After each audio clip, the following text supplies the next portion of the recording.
UP के CM Yogi Adityanath ने सड़क पर नमाज को लेकर एक बहुत बड़ा बयान दिया है। जी हां, सीएम योगी ने सड़क पर नमाज पढ़ने वालों को चेतावनी दी है तो एक बड़ी बहस छिड़ गई है। योगी कह रहे हैं कि नमाज पढ़ने की जरूरत नहीं है तो शिफ्ट में पढ़ लो, सड़क पर पढ़ने की इजाजत नहीं दी जाएगी।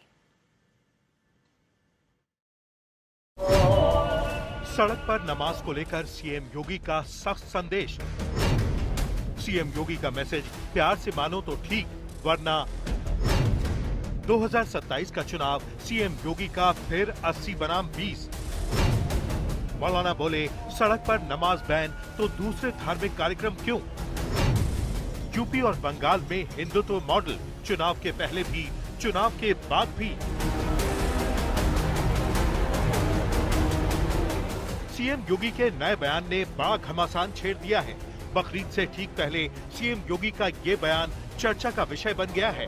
यूपी में सड़क पर नमाज से पहले से पाबंदी है, लेकिन सीएम योगी ने सड़क पर नमाज को लेकर फिर से चेतावनी जारी कर दी है। और वो चेतावनी क्या है, आप भी सुन लीजिए। लोग मुझसे पूछते हैं, साहब आपके यहाँ यूपी में क्या सड़कों पे सचमुच नमाज नहीं होती? मैं कहता हूँ कतई नहीं होती है, आप जाके देख लो, नहीं होती है। अरे सड़कें चलने के लिए है या कोई भी व्यक्ति आकर के चौराहे पे आके तमाशा बना देगा? क्या अधिकार है उसको सड़क रोकने का? आवागमन बाधित करने का कौन सा अधिकार है? जहां उसका स्थल होगा वहां जाके करें। उन लोगों ने मुझसे कहा साहब कैसे होगा, हमारी संख्या ज्यादा है। हमने कहा शिफ्ट में कर लो, तुम्हारे घर में रहने की जगह नहीं है तो भाई संख्या नियंत्रित कर लो, और नहीं है सामर्थ्य क्यों बेकार आगे संख्या बढ़ाई जा रहे हैं। इस बयान में सीएम योगी ने 3 बड़ी बातें कही हैं। यूपी में सड़क पर नमाज नहीं होती, नमाज पढ़नी जरूरी है तो शिफ्ट में नमाज पढ़ लो, घर में रहने की जगह नहीं है तो संख्या नियंत्रित करो।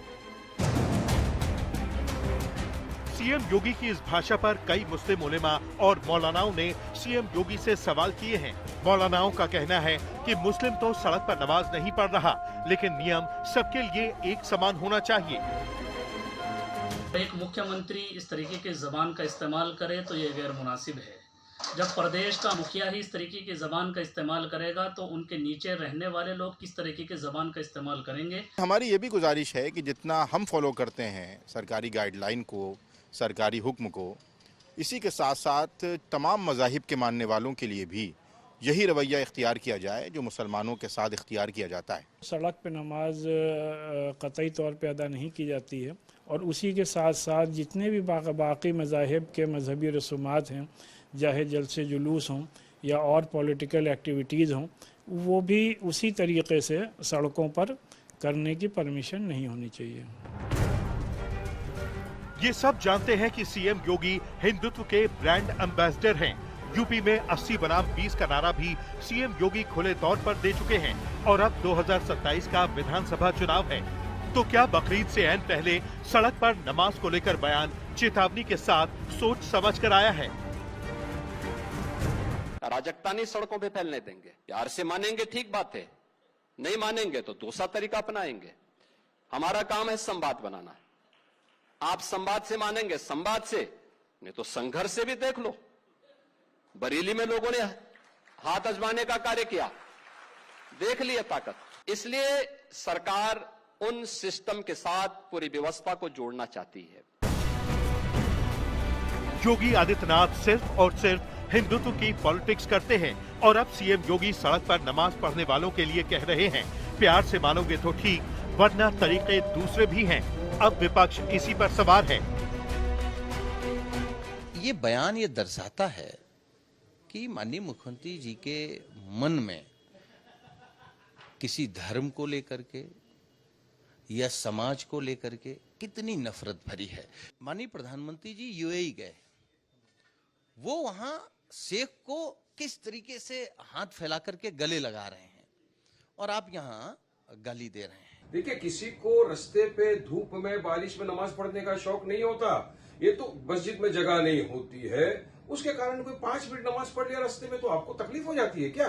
अरे हम तो कभी नहीं ऑब्जेक्शन देते। हमारे हिंदू भाइयों को हमने देखा कितनी बार ट्रेनों के अंदर, एयरपोर्ट के ऊपर भजन कीर्तन करते हुए, प्रार्थना करते हुए हम तो कभी कोई आपत्ति नहीं उठाता। बड़े हनुमान जी का मंदिर लखनऊ यूनिवर्सिटी के सामने पूरी की पूरी एक सड़क परमानेंटली बंद करके मंदिर को दे दी गई और ट्रैफिक को डाइवर्ट कर दिया गया। ये कानून का राज है कि मुसलमान तो नमाज नहीं पढ़ सकता सड़क पर, लेकिन पूरी सड़क बंद करके मंदिर के हवाले कर दी गई। और अब यूपी की तर्ज पर पश्चिम बंगाल में सीएम शुभेंदु अधिकारी ने कुर्सी संभालते ही हिंदुत्व का प्रयोग शुरू कर दिया है। बंगाल में गाय काटने पर रोक लगा दी गई है। बिना फिटनेस सर्टिफिकेट के किसी भी मवेशी या भैंस को काटना पूरी तरह से बैन है। बिना लाइसेंस के चलने वाले सभी पशु बाजारों को बैन कर दिया गया है। स्कूलों में वंदे मातरम गायन अनिवार्य कर दिया गया है। सड़क पर नमाज को लेकर भी आदेश दिया गया है कि सड़कों पर नमाज को बर्दाश्त नहीं किया जाएगा। मस्जिद में अब लाउड स्पीकर पर अजान को बैन कर दिया गया है। अवैध निर्माणों पर भी बुलडोजर की परमिशन दे दी गई है। 12 साल का सुशील दास ने वंदे मातरम बोला था, उसको 12 चाबुक मारा गया था। इतना सेक्रीफाइस इस और समाज को इतना बड़ा प्रेरणा दिया जो संगीत, वो बंगाल में गाने के लिए उसको अनुमति नहीं है। उसका हम लोगों ने इम्प्लीमेंट किया है और आज से हर स्कूल में इसका गायन होगा। देखिए, बुलडोजर तो पूरा देश में चलेगा। जहाँ जहाँ अवैध रूप से निर्माण होगा, दखलदारी होगा, बुलडोजर चलेगा। और हमारी बंगाल की सरकार, जो नई सरकार आई है बीजेपी की, पहले दिन से ये काम हमने शुरू किया है। सरकारी जगह पर अतिक्रमण कतई हम उसका बर्दाश्त नहीं करेंगे। शुभेंदु सरकार में मंत्री दिलीप घोष ने यहाँ तक कह दिया है कि बंगाल में हालात जम्मू कश्मीर से भी बदतर हैं, लेकिन अब सरकार बदल गई है। बार बार हम बोलते हैं कि बंगाल का हालत जम्मू कश्मीर से भी खराब है, पता चल रहा है, लेकिन भूल जाना चाहिए, नहीं भूलना चाहिए कि सरकार बदल गया है, कल्चर बदल गया है। रामनवमी में किसी बस में एक और ओंकार का झंडा था, उसको उतार दिया गया। ये हम भूले नहीं है, सबका हिसाब होगा। अब यूपी और बंगाल दोनों में हिंदुत्व का मॉडल चल रहा है। फर्क सिर्फ इतना है कि हिंदुत्व के मॉडल पर बंगाल में पहली बार बीजेपी की सरकार आई है, जबकि यूपी में हिंदुत्व के मॉडल पर बीजेपी सरकार की हैट्रिक की तैयारी शुरू हो गई है। आज तक ब्यूरो।